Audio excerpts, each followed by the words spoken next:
Bharat operation सिंदूर के दौरान अहदाफ हासिल करने में नाकाम रहा। भारत की किसी भी मुहिम जोई का मुंह तोड़ और सोच से बढ़कर जवाब दिया जाएगा। भारत की ऑपरेशन तैयारी और स्ट्रेटेजिक दूरअंदेशी की कमी को साबित करता है। फील्ड मार्शल आसिम मुनीर का भारत को सख्त और दो टोक पैगाम। नेशनल डिफेंस यूनिवर्सिटी इस्लामाबाद का दौरा, शुरा से खिताब में फील्ड मार्शल ने जंग के बदलते किरदार पर रोशनी डाली। मुश्किल हालात में चैलेंजेस से निपटने के लिए जहनी तैयारी और महारत की अहमियत पर जोर दिया। कहा, ऑपरेशन बुनियाद मरसूस में पाकिस्तान की कामयाबी में भारत की जानिब से बैरूनी हिमायत जैसे इल्जामात गैर जिम्मेदाराना और हकायक के मनाफी हैं। खालिस दो तरफा फौजी तसादुम में दीगर मुल्कों को मुलविस करने का दावा भारत का नाक़िस सियासी हरबा है। जंगे मीडिया की बयानबाजी, दरामदशुदा फैंसी जंगी साजो सामान या सियासी नारेबाजी से नहीं जीती जाती।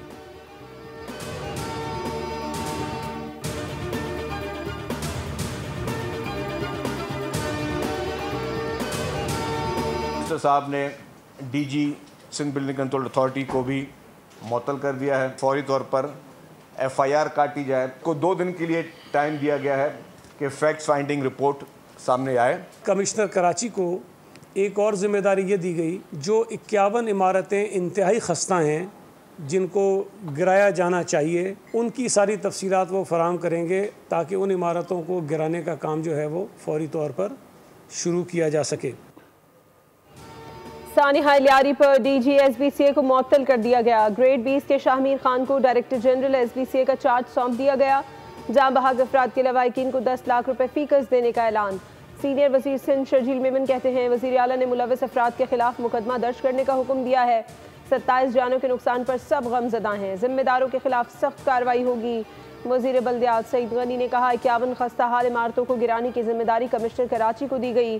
जान की कोई कीमत नहीं, मुतासरा लोग गरीब हैं। कराची में इस वक्त 586 मखदूश इमारतें हैं। सख्त कानून ला रहे हैं। अवाम फ्लैट या प्लॉट बुक कराते वक्त ये ज़रूर चेक करें कि मनसूबे को मंजूरियाँ हासिल हैं या नहीं। दीगर मुतासरा इमारतें मिसमार करने का नोटिफिकेशन जारी। 2 इमारतों को मुकम्मल मिसमार किया जाएगा।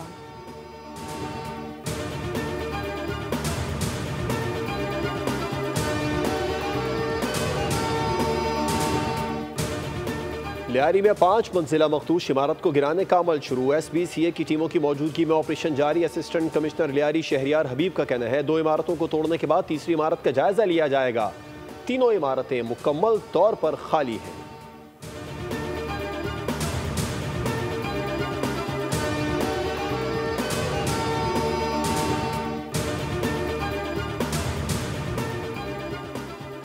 सोलर के बाद पंखों की बारी। मौजूदा पंखों को कम बिजली से चलने वाले पंखों से तब्दील किया जाएगा। हुकूमत का मुल्क भर में पंखों का तब्दीली प्रोग्राम शुरू करने का फैसला।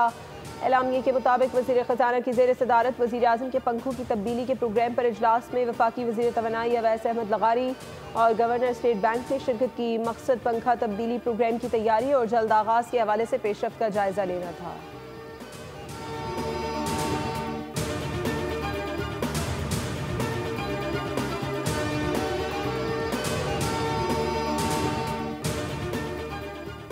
रवां साल महंगाई का तूफान आने को तैयार। IMF का महंगाई में 3.21% इजाफे का खदशा। IMF जायजा रिपोर्ट के मुताबिक महंगाई की शरह 7.7% तक जाने का तखमीना। पाकिस्तान में माली साल 2024-25 का इख्तिताम महंगाई की 4.49% शरह पर हुआ। IMF का महंगाई का 5.1% का तखमीना था।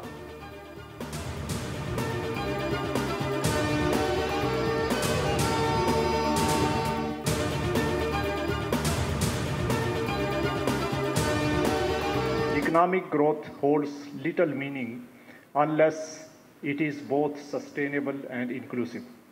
To achieve this, we must ensure macroeconomic stability while expanding economic opportunities for all segments of the society. This will require and will ensure broad-based prosperity on which our future generations can thrive. सख्त monetary और fiscal policy के बायस मुल्की मईशत में जारी तनज़्ज़ुली पर काबू पा लिया गया है और माली साल 2025 के आगाज़ पर अफरात ज़र की शरह गुज़श्ता 9 साल की कम तरीन सतह पर आ गई है। Governor state bank Jamil Ahmed ने कहा है कि तरसीलात ज़र और बरामदात में बेहतरी से करंट अकाउंट सरप्लस हो गया है, जो मईशत के लिए एक मुस्बत इशारा है। ज़र मुबादला के ज़खायर $14 अरब से तजावज़ कर गए हैं, जो मौशी इस्तेहकाम की तरफ एक बड़ा कदम है।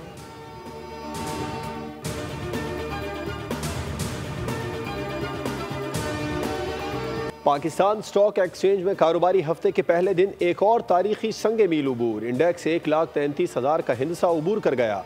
कारोबार के अख्ताम पर इंडेक्स में 1421 पॉइंट्स का इजाफा हुआ। 100 इंडेक्स 1,33,370 पॉइंट्स पर बंद हुआ।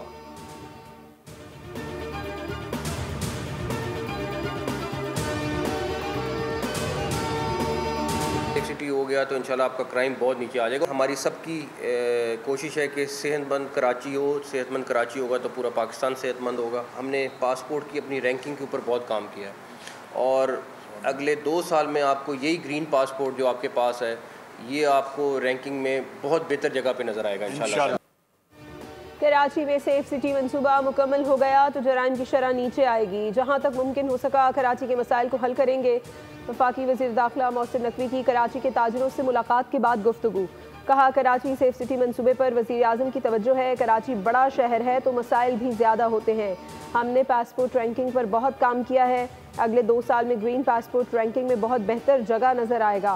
वफाकी वज़ीर दाखिला मोहसिन नकवी की सिंध के सीनियर वज़ीर शर्जील इनाम मेमन की रिहाइशगाह आमद। दोनों रहनुमाओं के दरमियान मुलाकात में मुल्क के अहम सियासी मामलात पर तफसीली तबादला ख्याल। वफाकी वज़ीर दाखिला की जानिब से सिंध हुकूमत और सिंध पुलिस की जानिब से मुहर्रम उल हराम के दौरान किए गए सिक्योरिटी इंतजाम की तारीफ। दोनों रहनुमाओं में इत्तफाक किया गया कि कौमी यकजहती और अवामी मफाद में तमाम सियासी क़ुव्वतों को बाहम मिलकर आगे बढ़ना होगा।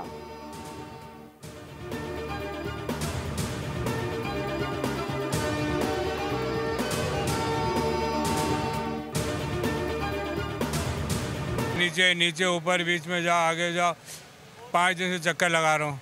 आज मुझे उन्होंने स्मार्ट कार्ड के लिए पर्चा बना के दिया, फाइल स्कैनिंग होगी, ये होगा, बहुत परेशान किया। महकमा एक्साइज या महकमा एक्सरसाइज, नई नंबर प्लेट कराची वालों के लिए नया अजाब बन गई। तवील कतार और लंबा इंतजार। भाग दौड़ के बावजूद नई नंबर प्लेट का हुसूल शेर के मुंह से शिकार छीनने के मुतरादिफ हो गया। शहरी कहते हैं क्या नंबर प्लेट से हादसात रुक जाएंगे? एजेंट ना हो तो नंबर प्लेट भूल जाएं। यहाँ तो नौबत घंटों से महीनों तक तवील हो गई। ऊपर से ट्रैफिक पुलिस चालान की तलवार से वार कर रही है, लेकिन नंबर प्लेट के लिए तारीख पर तारीख दी जा रही है।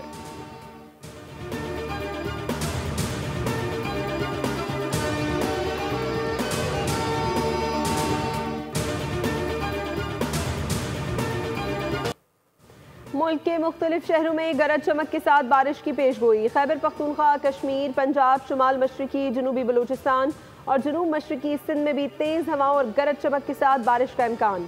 कराची में सुबह शार फैसल, सदर, मज़ार कायद, दियारी, क्लिफ्टन और अतराफ में हल्की बारिश हुई। मौसम खुशगवार हो गया। महकमा मौसमियात के मुताबिक कराची में मानसून का दूसरा स्पेल कल से बादल बरसाएगा।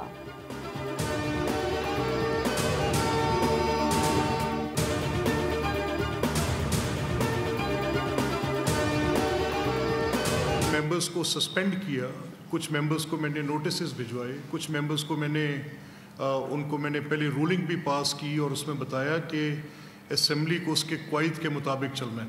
जो शोर शराबा करेंगे सिर्फ उनका एक्सप्रेशन एहतजाज के हक के तौर पे लिया जाता रहेगा। Will this be the order of the day? Will this be a new normal? मैं तस्लीम करता हूँ सिर्फ एक नुक्ते को कि आपने कसम उठाई है, हल्फ उठाया है आपने कि आप असेंबली की कार्रवाई को क़वाइद के मुताबिक चलाएंगे। स्पीकर के पास रेफरेंस भेजने का मुकम्मल इख्तियार है। हंगामा आराई पर कुछ अरकान को मुअत्तल किया, कुछ को नोटिस भिजवाए गए। ऐवान का तक़द्दुस सबके लिए ज़रूरी है। असेंबली को उसके क़वाइद के मुताबिक चलाना स्पीकर की जिम्मेदारी है। बतौर स्पीकर अपना किरदार पूरी ईमानदारी से निभाने की कोशिश करता हूँ। स्पीकर पंजाब असेंबली मलिक अहमद खान की न्यूज़ कॉन्फ्रेंस। कहा पार्लियामेंट मुर्दा खाना नहीं जहाँ कोई आवाज़ बुलंद ना हो। ऐवान में अपोजिशन अरकान को भी बोलने का पूरा मौका दिया। रूलिंग के खिलाफ बहुत कुछ कहा गया, बेहतर होता मुझसे भी राबिता कर लिया जाता। अपोजिशन के एहतजाज की भी हुदूद व क़यूद है। मुझे सबक देने के लिए खड़े हुए। 1.5 साल में अपोजिशन की हर बात को तरजीह दी। क्या किसी ने मेरी बात सुनी?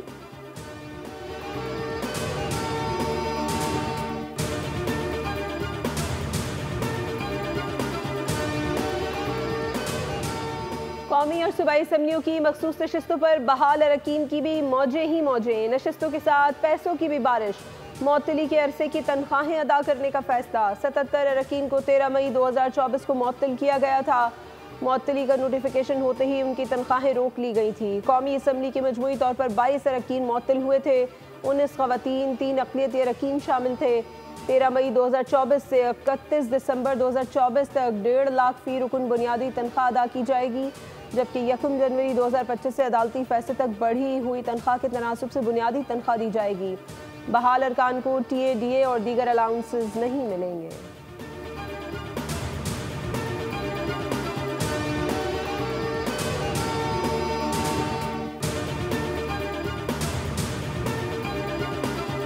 तमाम उन पार्टियों से भी, तमाम स्टेक होल्डर वही कि अपने एक जरगे, उनसे भी मशावरत करेंगे और रिटायर्ड ब्यूरोक्रेट्स जिनका एक्सपीरियंस रहा है उनसे भी वही जाकर KP में भी मिलेंगे और यहाँ भी मिलेंगे। जो लोग इसमें एक्सपर्टी रखते KP में रहे और मर्ग अजला में रहे, उनके साथ भी मशावरत होगी कि क्या बेहतरी लाई जा सकती है। नून लीगी रहनुमा अमीन मकाम का कहना है वज़ीर आज़म ने जिरगा सिस्टम समेत दीगर मामलात पर कमेटी तश्कील दी है। कमेटी के इजलास में फैसला किया है कि पार्लियामेंटेरियन से भी मुशावरत की जाए। अफसोस कि अपोजिशन ने कमेटी के बॉयकॉट का फैसला किया है। ज़म-इज़्दा में आवाम की हालत में बेहतरी लाने का टास्क मिला है।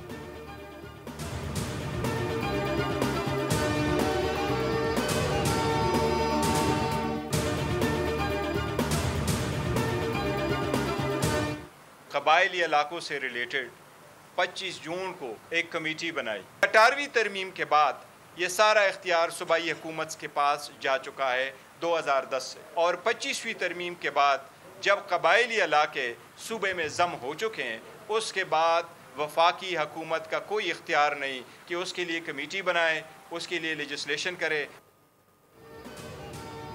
चेयरमैन PTI ने जम इजला के हवाले से वफाकी कमेटी पर तहफ़्फ़ुज़ात का इजहार कर दिया। बैरिस्टर गौहर ने प्रेस कॉन्फ्रेंस करते हुए मुतालबा किया कि कमेटी को ख़त्म किया जाए। कमेटी बनाना वफाक की सूबे में दखल अंदाजी के मुतरादिफ है। 25वीं तरमीम के बाद कबायली इलाके सूबाई हुकूमत में जम हो चुके। कबायली इलाके हमेशा से हसास रहे हैं।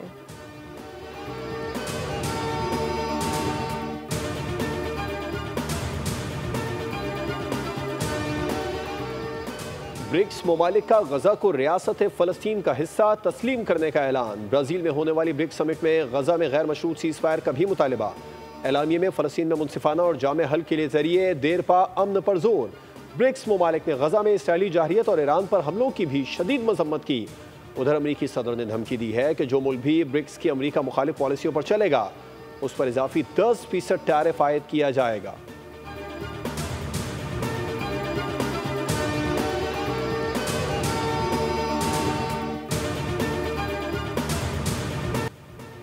ब्रिक्स सरबराही इजलास में पाकिस्तान को पहलगाम वाक़े में मुलव्वस करवाने की भारतीय कोशिश नाकाम। ब्रिक्स एलामिया भारत की एक और वाज़ेह सिफारती नाकामी साबित हुआ। एलामिये में अल्फाज गैर जानिबदार रखे गए। रूसी और चीनी सदूर इजलास में शरीक नहीं हुए क्योंकि दोनों ही भारतीय बयानिए के हक में नहीं। इससे कबल फैटिव भी भारतीय कोशिश नाकाम रही। पाकिस्तान को ग्रे लिस्ट में न डलवाया जा सका।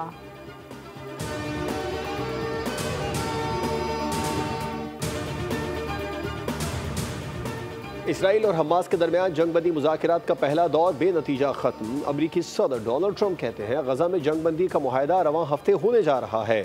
हमास के साथ मुआहदा तय पाने के इम्कानात रोशन हैं। मुमकिन है कुछ यरगमाली भी रिहा हो जाएं। ईरान के साथ मुस्तकिल मुआहदे के लिए इसराइली वज़ीर आज़म नेतन्याहू से बात करूँगा। इसराइली वज़ीर आज़म सदर ट्रंप से मुलाकात के लिए वाशिंगटन पहुँच गए। गजा की सूरत हाल और जंग बंदी पर बातचीत। इसराइल ने ईरान पर हमलों के दौरान मुझे भी कत्ल करने की कोशिश की लेकिन नाकाम रहा। मेरे कत्ल की कोशिश के पीछे अमेरिका नहीं इसराइल था। ईरानी सदर मसूद पेज़ेश्कियान की अमेरिकी मीडिया से गुफ्तगू। कहा एक मीटिंग में शरीक था जब उस इलाके में इसराइली तैयारों ने बमबारी की थी। मुज़ाकरात में दोबारा शामिल होना मशरूत होगा। हम अमेरिका पर एक बार फिर कैसे यकीन कर लें।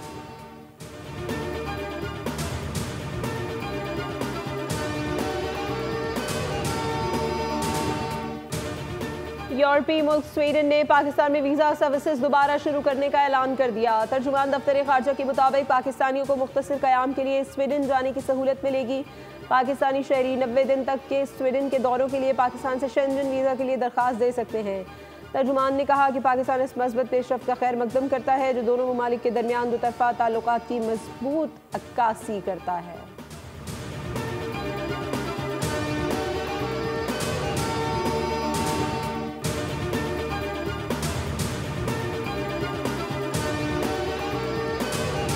लाहौर के इलाके शाहदरा में कम उम्र ड्राइवर ने गाड़ी से 3 मोटरसाइकिल सवारों को कुचल दिया। हादसे में एक शख्स जाँ बहक जबकि 2 शदीद जख्मी हो गए। यानी शाहिदीन के मुताबिक 11 साला लड़के ने तेज रफ्तार कार मोटरसाइकिल सवारों पर चढ़ा दी। शहरियों ने लड़के को पकड़कर पुलिस के हवाले कर दिया। पुलिस ने गाड़ी तहवील में लेकर वाक़े की तहकीकात शुरू कर दी। हाशिर के ज़ेर इस्तेमाल गाड़ी बच्चे के वालिद या मामू की नहीं बल्कि तीसरे शख्स की है। पुलिस का गाड़ी मालिक को भी शामिल तफ्तीश करने का फैसला। पुलिस के मुताबिक गाड़ी मालिक मकान खुर्रम की है जो मेडिसन कंपनी में मैनेजर है। खुर्रम ने गाड़ी से हादसे के दौरान 15 पर चोरी की कॉल की।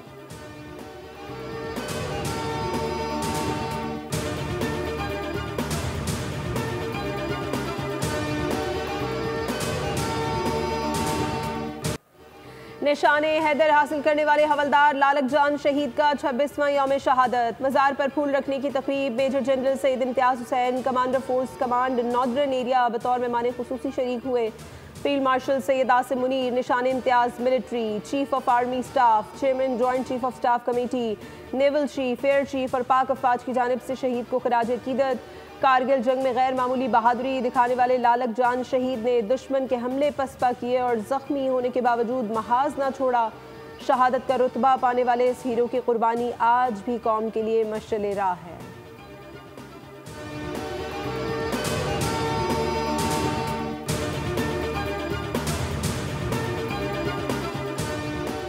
सदर मुमलिकत आसिफ अली जरदारी का हवालदार लालक जान शहीद को खिराज अकीदत। शहीद की बेमिसाल बहादुरी, जुर्रत और कुर्बानी को सलाम। कहा, शहीद की बहादुरी और हुब्बुल वतनी हमेशा याद रखी जाएगी।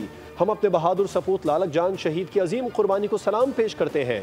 कौम को अपने अजीम सपूत लालक जान शहीद की कुर्बानी पर फ़ख्र है। वज़ीर आज़म शहबाज शरीफ ने भी हवालदार लालक जान शहीद निशान हैदर के यौम शहादत पर खिराज अकीदत पेश किया। कहा, दुश्मन के हमले हवालदार लालक जान शहीद के हौसले पस्त ना कर सके। वज़ीर आला पंजाब मरियम नवाज़ ने अपने पैगाम में कहा, हवालदार लालक जान शहीद ने दुश्मन के सामने सीसा पिलाई दीवार बनकर मादर वतन का दिफा किया। शहीद की जुर्रत और बहादुरी कौम का फ़ख्र है।